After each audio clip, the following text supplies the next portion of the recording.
Seems like some science fiction's goal is to predict the future with that frightening accuracy, where the realism is the most important part of the story.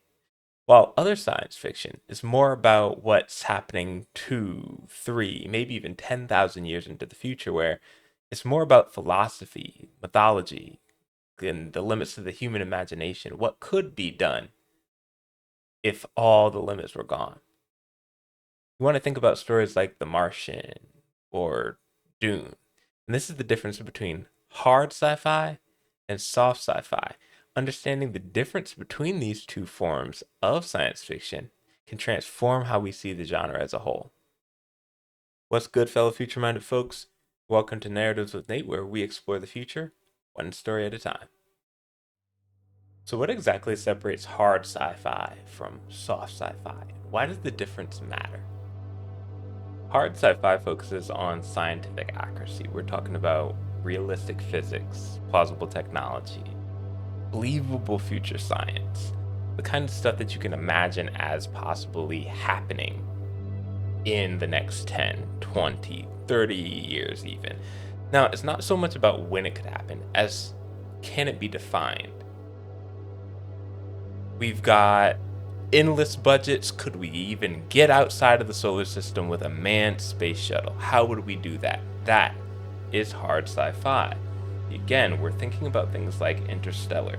We're thinking about things like The Martian. We're thinking about things like The Expanse, those movies, those TV shows, those books.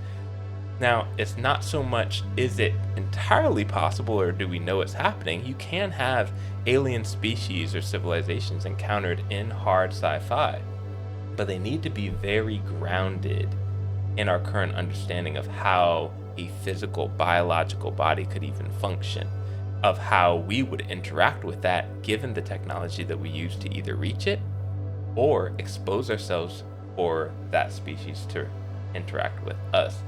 Now, the difference is in soft sci-fi, you're talking more about philosophy, social themes, mythic storytelling, and characters with that science-based backdrop. We're thinking about things like, again, Dune, Star Wars, Star Trek. We have warp drives. We're going to different solar systems. We are at this point either an interstellar species or maybe we're even galaxy conquering.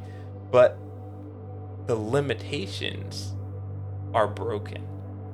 Now that we've defined hard sci-fi and soft sci-fi, we want to take a look at some of the writers associated with those different sides of this same sci-fi coin.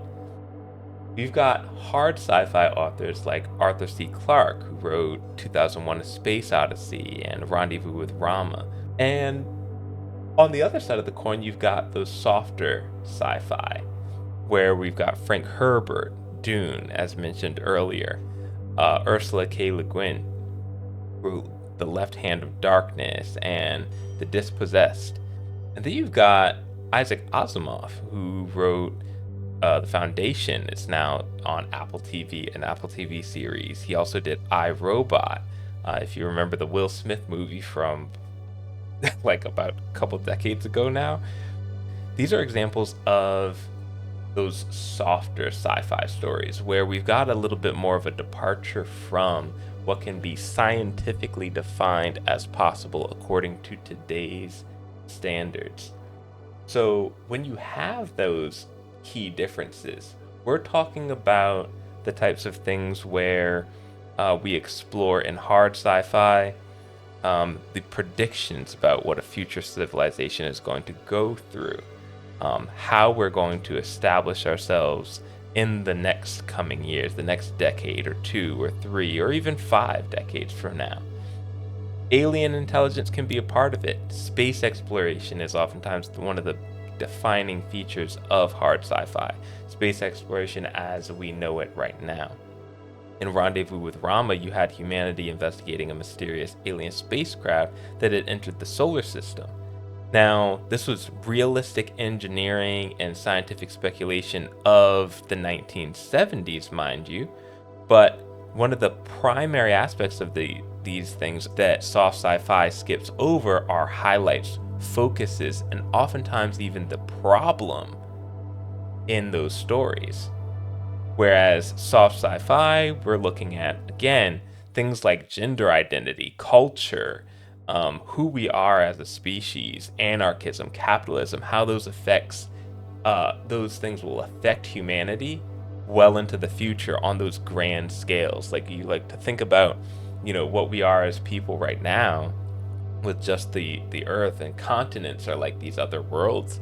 When we're crossing the stars and going to other planets, and humanity has entire different global cultures on a different planet, the things that separate us are going to be that much more pronounced into the future.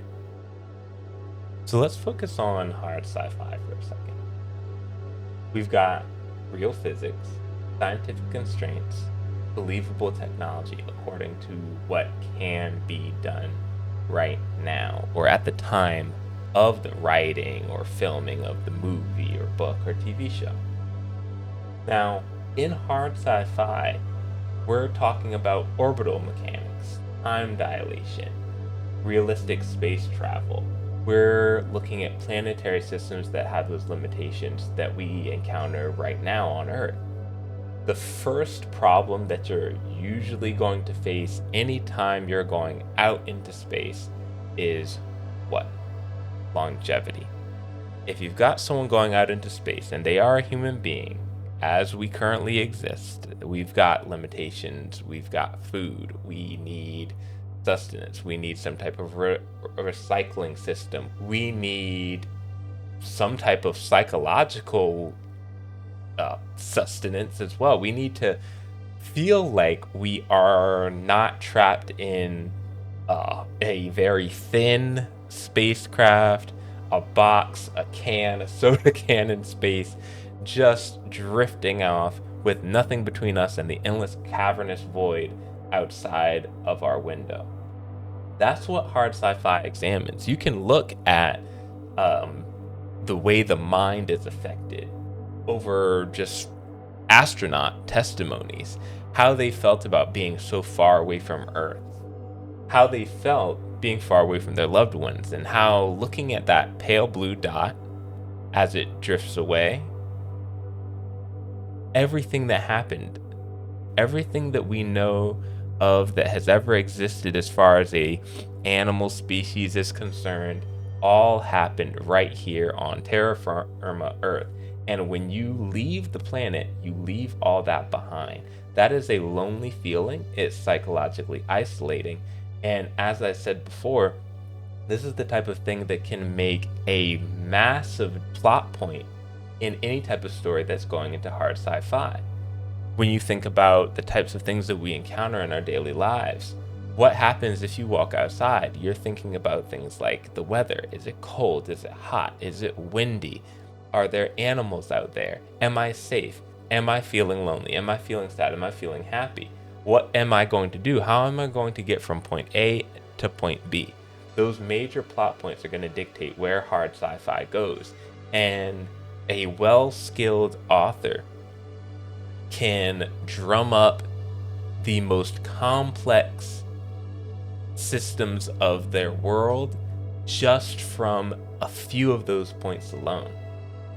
Hard science fiction, the universe isn't some magical place where these fantastic things are happening. The universe, the world, and the characters therein are all governed by, restricted by, and tussling with those rules that we tussle with every day, those restrictions, those limitations that we experience on a day-to-day basis. That's where a lot of the draw for hard sci-fi comes from. Now, soft sci-fi departs from that hard sci-fi look, and it is the not so much opposite, but again, we're talking about that coin example. Philosophy, politics, culture, moral questions, these are not things that are dictated by the limitations of the technology or the problems that we're facing. They can have that involvement, but it's more about what humanity looks like in a world where we have overcome a lot of those things that held us back. Are we in another galaxy? Are we in another solar system? Are we just on another planet? Have we terraformed Venus? Have we terraformed Mars? How did we do it? not so important. It's more, what does this mean to our species? What does this mean to the protagonist? Our common themes are going to be things like empires, religion, artificial intelligence, human evolution on that almost macro scale. What defines a human being? You're thinking about the ship of Theseus. Is a human being anymore if you've replaced everything about the modern human being? If we look across a, say, million-year time span, and a human is something that is barely recognizable to us today, can we call that human? Surely we evolved from it, but that separation is what soft sci-fi analyzes. We, in our current world right now, we're divided up by continents. Some of us are even divided in the singular country that we live in with our bipartisan systems, but that difference magnified across an entire galaxy is what we look at in our worlds like Star Wars or Dune. You've got these massive cities, you've got these rulers or emperors and empresses that represent these ideas in our world that are sometimes hard to understand. That's the beauty of soft sci-fi. Neither one of these forms of science fiction are better than the other. And that's why they both need to be in science fiction. Now, at this point, you might be thinking, okay, we've got these two camps that fit neatly into their own lane. On one side, you've got hard sci-fi, where the realism, the mathematics, the physics, the science is all grounded in what is scientifically plausible in our current understanding. We're talking about narratives where someone is trying to put the first manned flight outside of the solar system, or we're talking about terraforming Venus because Earth is polluted and everything like that. Not too far in the future, very realistic problems that need to be solved in realistic ways that we understand them today. And on the other end, you've got soft sci-fi, where the problem isn't so much how we're doing something, it's that we're doing something. You've got those issues that are on a galactic scale, an interstellar scale, where we might be encountering aliens, we might be encountering ourselves from the future. Whatever it is that's going on is more an examination of the human condition than anything else. But here's the twist. Some of the most powerful science fiction stories ever told don't actually stay in one lane. They exist somewhere in the middle. Take a film like Interstellar.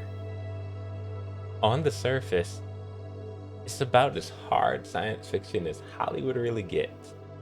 The physics of black holes, time dilation, gravitational equations, much of the science was developed with real theoretical physics. But that's not what the story is really about. At its heart, Interstellar is about love, sacrifice, and answering the question of what humanity truly owes to its future.